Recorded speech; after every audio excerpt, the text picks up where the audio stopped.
কোটি টাকা পকেটে ভৈরা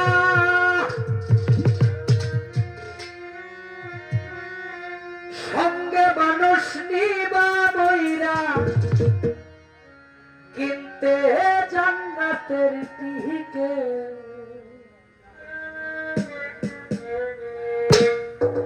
এমন জামা পরাইব যেই জামার নাই